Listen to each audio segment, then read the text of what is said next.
looking forward to getting together in person at conferences in the real way sometime soon. But in the meantime, this works quite well.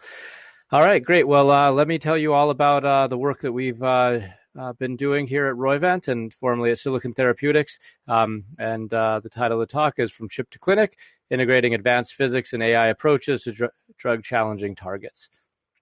So for people that have been following us at Silicon, we've recently been acquired by Roivant Sciences, and so we're part of this really great organization that's focused historically on advancing clinical assets through the clinic with a very high success rate, and they've really optimized that process, but didn't have a discovery organization, and that's where Silicon came in, and it's really a perfect merger where we bring the expertise of target discovery, hit finding, hit to lead optimization, and all the preclinical work to the table, where they then can take preclinical assets, development candidates, and move them into and through the clinic. So we are now part of Roivant, but you could still find a bunch of information about us on our website. So what is Roivant? Roivant's pioneering the pharma tech evolution. What does that mean?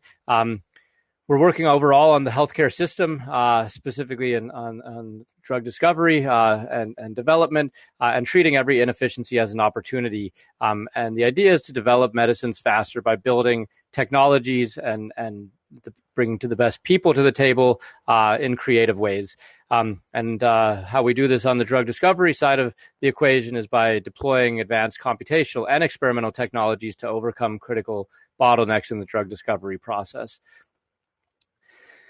What we have built is what we call From Chip to Clinic, really everything that spans from the high-performance computing infrastructure and the simulation platform through the people and integration, and finally the full preclinical and clinical pipeline. So we have about 500 GPUs and growing. We'll be at about 1,000 by the end of the year, many thousands of CPUs. We can run on all the various different flavors of the cloud for burst calculations, and we actually have our own custom hardware development project on field programmable gate arrays, where we're developing essentially a specialized supercomputer geared just toward long time scale molecular dynamic simulations. So we have the requisite hardware to drive these advanced and highly complex simulations that I'll be telling you about. We've built a platform from the ground up, fully internally based on quantum mechanics, molecular dynamics, and AI machine learning approaches. We've built a really strong team that is very balanced between experimental scientists and computational scientists, and we fully integrated all that under one umbrella, under one hood, one roof, and essentially in one large office where we have all of our office and lab capabilities, bringing experienced drug hunters to the table to work with the simulation team. And in fact, I'll talk to you at the end about some of the unique ways that we're combining experimental data and computational data to really take the accuracy and performance to the next level. And with all of this, we now have a very robust pipeline. We have multiple assets in clinical trials right now. We have several approved drugs, and we have a differentiated pipeline, which you could find out more on our website. So the overall thinking is to span the spectrum, and many people are familiar with the overall drug discovery process, target selection. We bring a lot of therapeutic expertise to the table, and then Vant AI, which is an AI machine learning group that was built up from inside Roivant plus Silicon, was recently acquired, working together to bring the most advanced technologies, both in terms of physics and machine learning, to the table at the same time, sometimes independently, sometimes as a mix. In general, when we're looking at drug discovery projects, if there's no existing data to work from, that's where we rely more on physics. If there's a lot of experimental data to work from, that's where we would rely mostly on machine learning. But on average, projects will have a bit of data and not enough data to do a lot of machine learning, but it can still help. And the physics and machine learning coupled together really offers a very powerful solution. We have full in-house experimental capabilities and the development engine that I mentioned before. And so that's been focused on drug discovery in general, and more specifically, we've been focusing a lot on induced proximity and targeted protein degradation, which I will talk about at the end after I tell the Sting story. So just a few examples of the types of tools and capabilities that we can bring to the table from a computational perspective. On the physics front, we can identify novel binding sites and assess drugability based on some advanced molecular dynamics simulations coupled with co-solvents. So we're really probing what is happening in nature as accurately as possible. And I'll show a video to explain what that means, to predict binding affinity through a combination of alchemical free energy methods and conformational free energy methods. And then on the machine learning front, we've built out graph representations to represent target E3 ligases and the interaction networks, and to profile the degrons and discover novel E3 ligases, especially tissue-specific E3 ligases. Also some hit finding capabilities to find novel protacs and glues. And all of this now coming together under one umbrella, under the Roivant drug discovery umbrella. We have about 10,000 square feet of lab space in the Boston Seaport area, right next to about 15,000 square feet of office space right here next to the convention center. For anybody who has been to the D Street Convention Center in Boston, we are right across the street.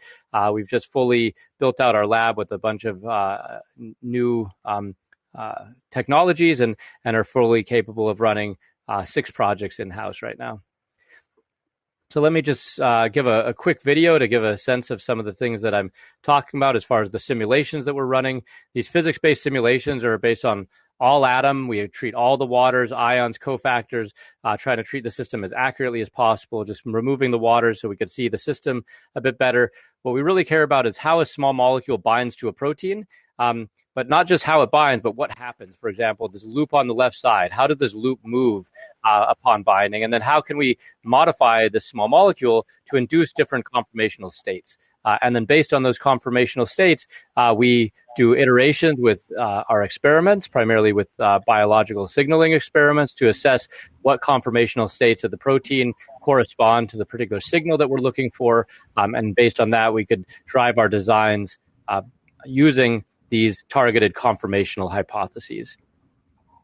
Hello, Dr. Woody. Sam here. Yes, hi. Hey, how you been? Just want to introduce you to our chair, Dr. Andrea, CSO of GB Science. Oh, good. I know we were just a little behind on the previous presentation, so I just wanted to rekindle us all together right now. Okay, good. I've been talking for a while. I don't know if I should keep going or what. Yeah, no, you can keep going. Excellent. Okay, very good. It's been mostly introduction stuff so far, so sorry for people who missed the beginning, but just a bit of a company background. So we've built out these conformational modulation assays, and the key in the where we are in the field as a whole right now is that we can run simulations on graphics processing units and start to finally get at timescales that matter for drug discovery. Even just a decade ago, we were not able to simulate nanoseconds on a daily basis, which meant all we could really look at was water reorganization, which was very important. And while I was at Schrodinger, we developed some water thermodynamic mapping technology called WaterMap, which was extremely insightful and really the first application of molecular dynamics toward drug discovery. But now with GPUs and many GPUs like we have, we can start to look at a broader array of biological data and timescales that are relevant. And so that allows us to look at agonism, allosteric binding, relative binding free energies, loop dynamics, domain breathing, et cetera, all that take place in kind of the nanosecond to millisecond timescale. So this has been about a 4-year effort of us building out the platform at Silicon, which is now, again, part of Roivant. And we've built out the leading force field, small molecule force field in the industry, where we build our force field from scratch using quantum mechanics on every molecule before we run any molecular dynamic simulations. We built out a suite of alchemical binding free energy simulations along with atomic decomposition, which I'll talk about, water thermodynamics, virtual screening, many enhanced sampling methods. I'll talk about at the end about our integration of biophysical data and also various machine learning and AI approaches such as generative modeling and ADME-Tox predictive models. We won't have time, of course, to talk about all of these things, but if anybody is interested, I'm more than happy to follow up offline and get into the details here. So with that, I want to just jump right into the STING story and how we were able to design a small molecule STING agonist, which is now in the clinic. For people not familiar with Sting, here's a representation in cartoon. And Sting undergoes a conformational change from an inactive state, which is shown in blue, to an active state shown in purple upon binding to the endogenous cyclic dinucleotide ligands, or CDNs. And so what we want to do in the context of a drug discovery project, and what the field as a whole wanted to do, is to figure out a way to activate Sting with a small molecule. Sting is a central regulator in the innate immune system. It provides the spark of the innate immune response. So when aberrant DNA is found from, let's say, bacteria, viruses, or diseases like cancer, the Sting protein detects the cyclic dinucleotides that are cyclized through upstream processes, and that activates Sting, and that activation process then sparks the innate immune system. So our goal is to induce this conformation shown here in purple, but without a cyclic dinucleotide, with a true small molecule. The field as a whole started going after this target, looking at the cyclic dinucleotides and trying to modify them to just give them better drug-like properties, but that was extremely hard. Of course, cyclic dinucleotides have a molecular weight on the order of 800 to 900 Daltons. They're highly polar in charge. They have very low permeability.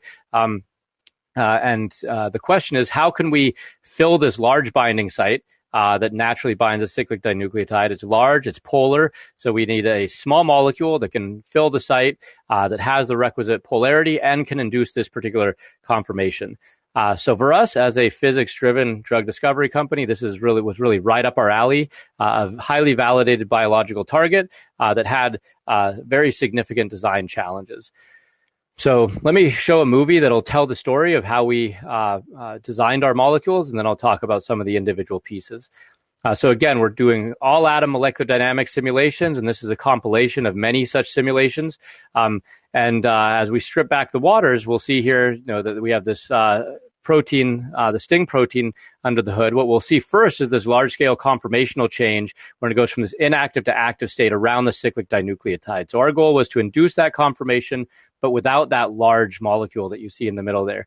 And the way that we did that is came up with a hypothesis at the time that we could have a small molecule that dimerizes on itself in the context of the binding site. Small molecule in solution, larger dimerized molecule through non-covalent interactions in the binding site. That was an idea. When we simulated the system and looked at the water thermodynamics, we found this high energy hotspot, and when we built out into there, we got our first binders. We then realized the stabilization through the pi-pi stacking interaction was essential to activity. We developed a quantum mechanical method to predict the strength of the pi-pi stacking interaction, and based on that, we had our first stabilizers of this active conformation with cellular signaling. We then continued to optimize this molecule through a series of calculations, both water thermodynamics and binding free energy calculations, coupled with experimental iterations in biophysics. In this particular case, we see as we built out into that high energy water hotspot, we induced a conformation of the protein here with this methionine that led to more potent binders, more higher affinity binders, but worse cellular signaling. So again, this is beyond binding. This is a conformational modulation event that needs to take place. So we had to take a step back. It's science. It's an iterative approach, and really figure out what is the appropriate conformation we want to activate, or that we want to lock into for Sting, that will have the maximum signaling. And through a series of calculations, biophysical data, crystal structures, and cellular assays, we were able to drive on this particular conformation that you're seeing here that ultimately resulted in our clinical candidate. So one of the key breakthroughs I mentioned before was the water thermodynamics. So here we could see the Sting binding pocket is fully buried. You could see a little bit of the ligand popping out there in yellow at the top. And the first question is, how do we gain potency? These high energy water hotspots is where you could gain a lot of entropy by releasing waters that are trapped and not making favorable interactions. And by building out into this region, we got our first binders. We then developed this alchemical binding free energy approach for this system, which required a lot of customization because there's no systems in the PDB where you have this concept of two small molecules dimerizing non-covalently in the context of the binding site. So we had to develop custom docking tools. We had to develop custom free energy calculations, custom thermodynamic cycles, all geared toward this specific question. When you modify ligand A, you also are, of course, modifying ligand B. And what we could see here is that these calculations were indeed highly predictive and really helped drive the project forward. The molecules that we predicted to be better are shown in this blue curve on the left here. The molecules that we predicted to be worse are shown in the red curve. And clearly, if you're a chemist trying to figure out the next molecule you want to make, you'd like to be selecting from this blue distribution, where most of the molecules from that blue distribution are, in fact, moving the project forward, increasing the binding affinity of the molecules here. We ultimately made only 200 compounds in this project to go from this concept to our clinical candidate, although we ran tens of thousands of molecules through our free energy simulations.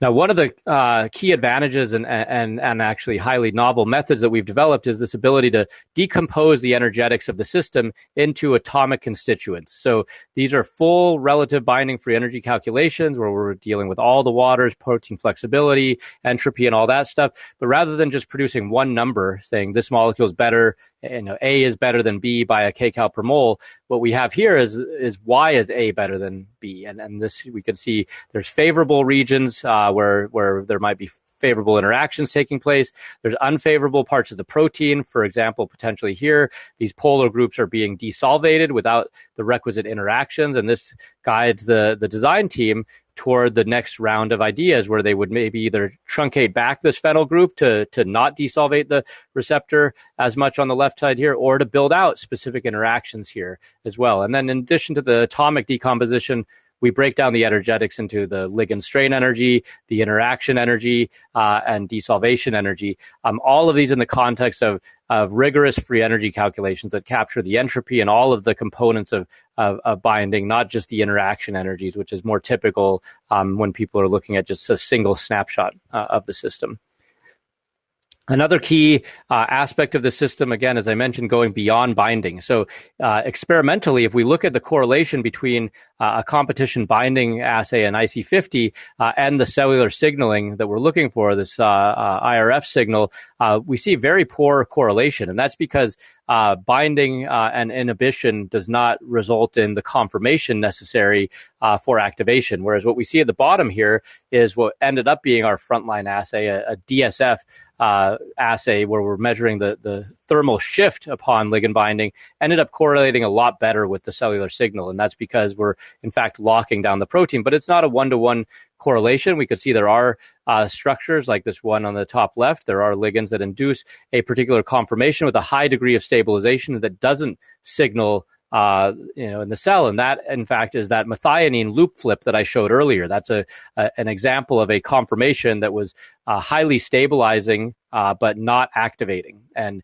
that's where we need the iterative work with the experiments and specifically the cell assays in this case, because we couldn't tell from a simulation alone what's happening with the downstream signal. All we could do is that we were stabilizing the protein in a particular conformation. What that conformation does is really a cellular experiment to figure that out.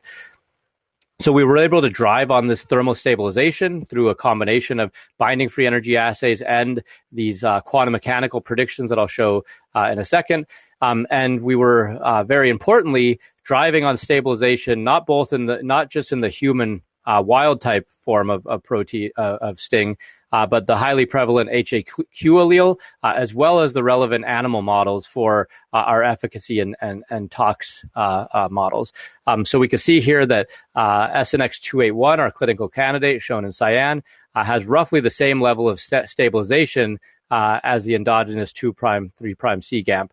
And just for reference, DMXAA is a compound that was put into the clinic a few decades ago and failed.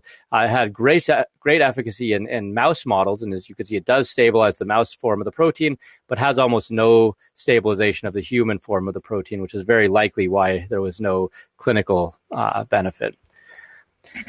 I mentioned also this pi-pi stacking interaction that was so essential, and for those familiar with molecular simulations, you'll know that traditional force fields don't handle pi-pi stacking interactions very well, and so what we did is we developed a quantum mechanical method called FSAPT for this functional group-based symmetry-adapted perturbation theory, where we could compute the quantum mechanical interaction energy of the molecule to itself, and similarly to the atomic decomposition that we showed before, we're also able to do this for these quantum mechanical calculations. And so in addition to getting a number, which does in fact correlate quite good with experiments, as you see here on the right, we also get a visualization. So the design team can, again, see what's going on, see what kind of functional groups are making the stabilization greater or worse, and use that to learn and design better molecules.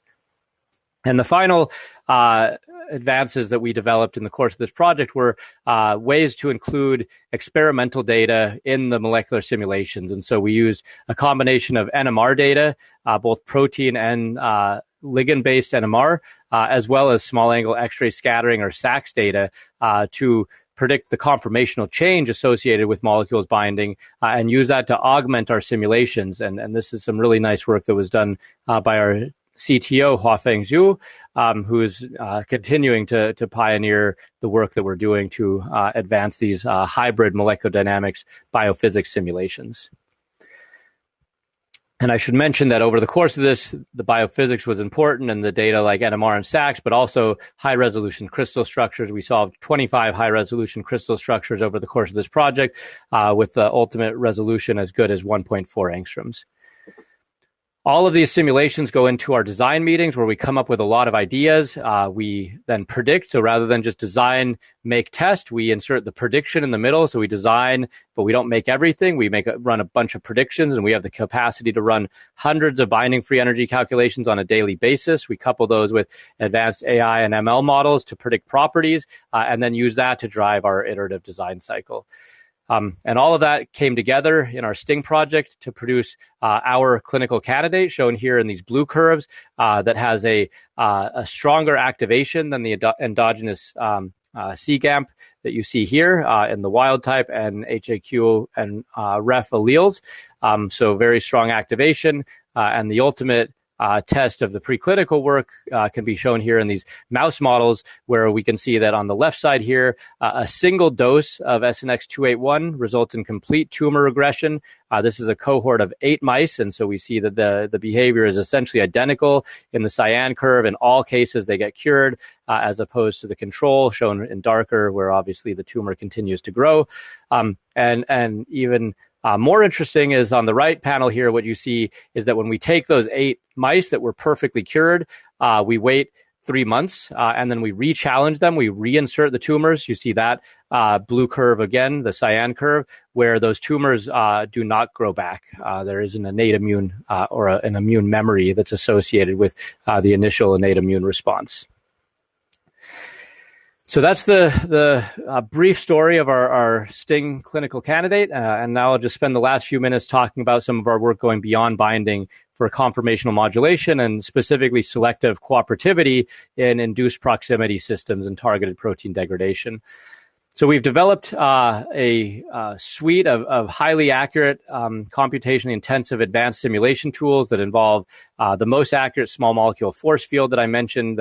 Everything is parameterized from scratch with quantum mechanics, a suite of long timescale simulations and specific protein-protein interaction modeling, binding free energy calculations, and the compute power needed to run these simulations in projects and continue to drive our decision making.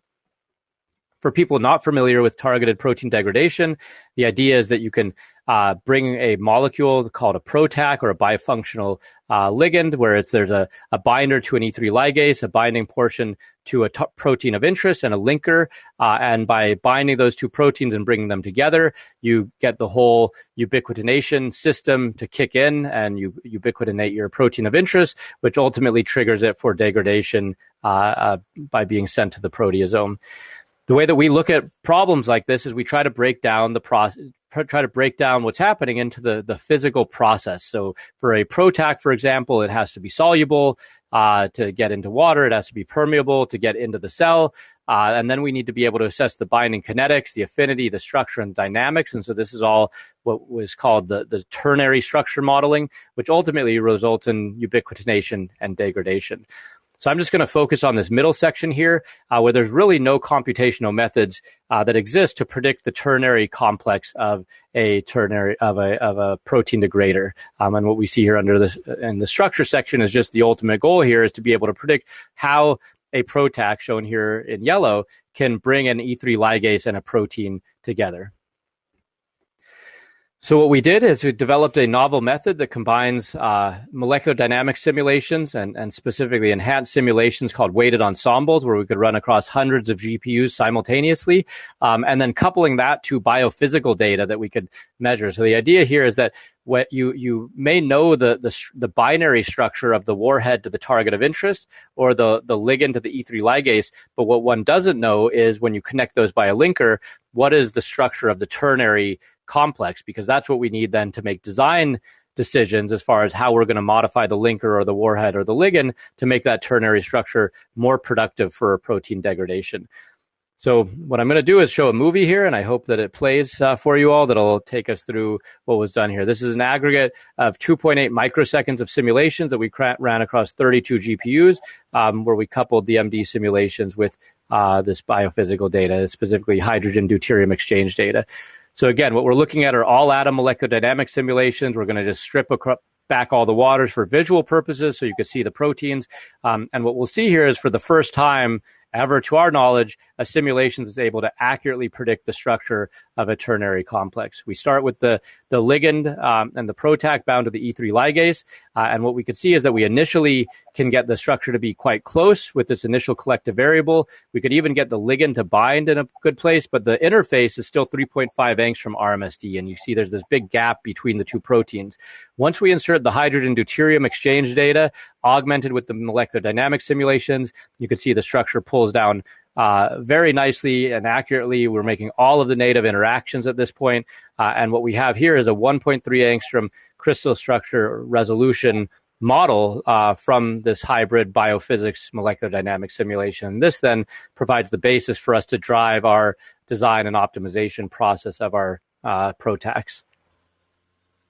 So with that, I'd just like to conclude saying that Roivant's now a fully integrated drug discovery organization from chip to clinic. We built an industry-leading computational platform that combines molecular simulations with machine learning.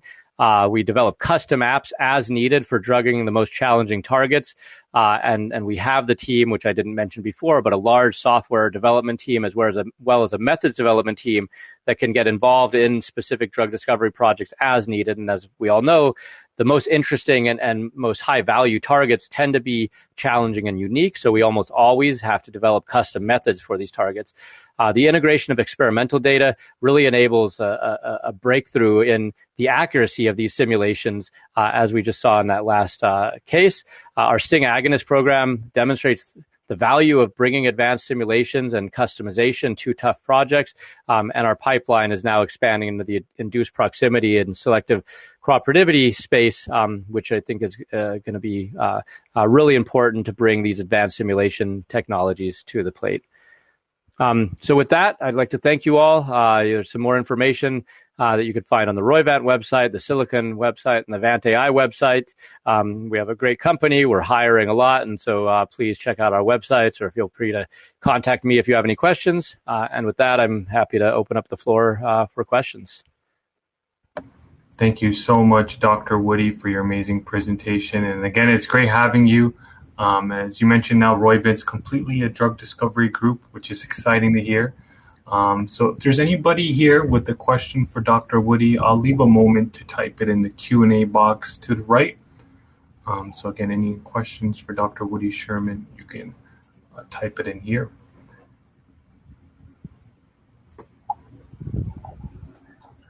Oh.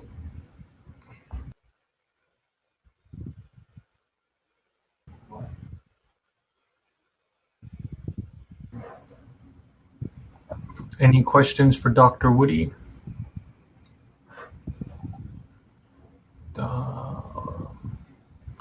Okay, then. Well, if anyone has any questions, we do have to move to the next talk. You can email us. We can forward it to Dr. Woody. He can also be reached on LinkedIn as well. And again, it was a pleasure having you, Dr. Woody.